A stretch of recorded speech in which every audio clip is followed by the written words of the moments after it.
Alright guys, want to do a quick little unboxing video of my TLR tuning kit for my SCTE from Losi.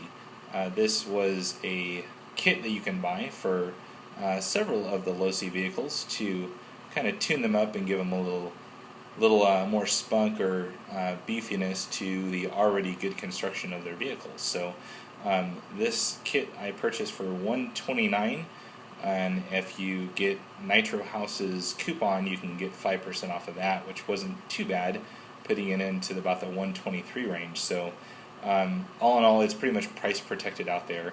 I was able to create a shopping list at nitrohouse.com that included all the parts that Losi does include in this, and it totaled out to right under $190 worth of parts. So it's not too bad once you really start looking at the cost of some of the parts. So, and you are getting some pretty good top-notch parts in this thing, including carbon fiber and some of their machined aluminum pieces. So let's open this thing up and show you what you get inside, and we'll go from there. So let's take a look here.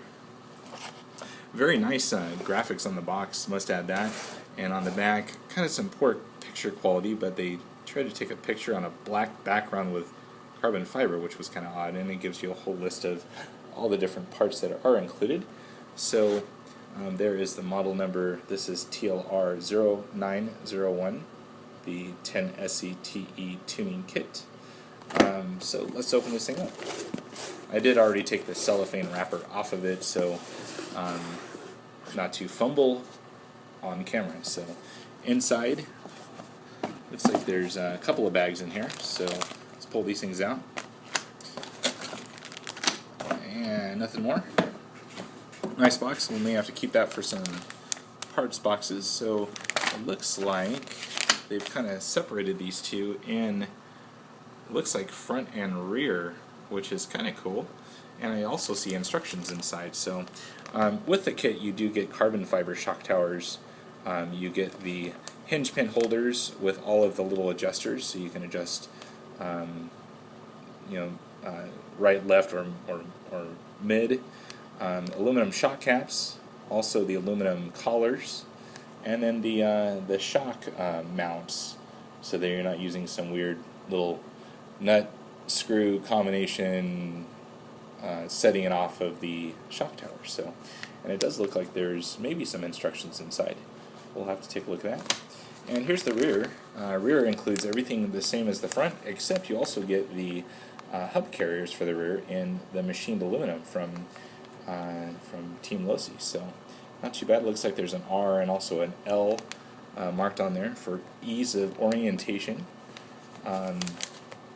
Looks like some pretty good instructions inside as well. That's the one thing I've noticed in the RC industry is a lot of times when you buy these hop-up parts and these upgrades, they include no instructions whatsoever, and you're kind of left on your own to go out there and find how to install it correctly. So sometimes it's pretty common sense, but sometimes there is some variation. So I remember when I bought my first set of upgrade shocks, and I never filled oil in shocks before, and there was not one drop of instructions included with the kit. So I had to go online and kind of experiment until I got it correct. So that is it for this.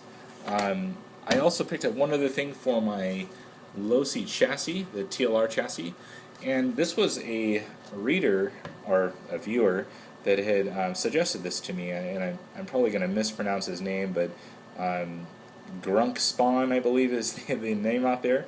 I don't know if it's an abbreviation or what, but recommended these, the LOSA 6253, and these are meant for the 8 2.0 chassis, but they also work on the 10 SCTE. They're 4mm droop screws, 4 by 40, and they're these little flathead screws. Now, if Losi really liked us out here, us consumers, they would include these with the chassis, because you're pretty much going to tear the chassis up if you don't run these screws. These screws, for 12 of them, the retail was $8. The price of Nitro House is great. I think I ended up getting them for a little over $5, which wasn't too bad. But and let me show you also where the placement of these go. if you look here, there are little screw holes right there, right, those little tips, and that is right where the droop screws are on top there. Let's see if I can focus in here. There we go.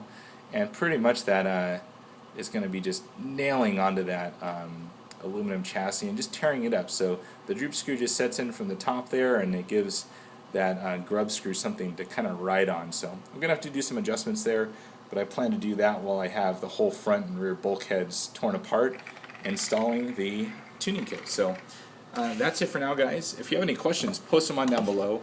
And as always, if you like my videos, subscribe to my channel. I do updates pretty much a couple of times a week, and I'm pretty quick at responding to questions. So once again, if you like it, hit the like button, subscribe, and over and out.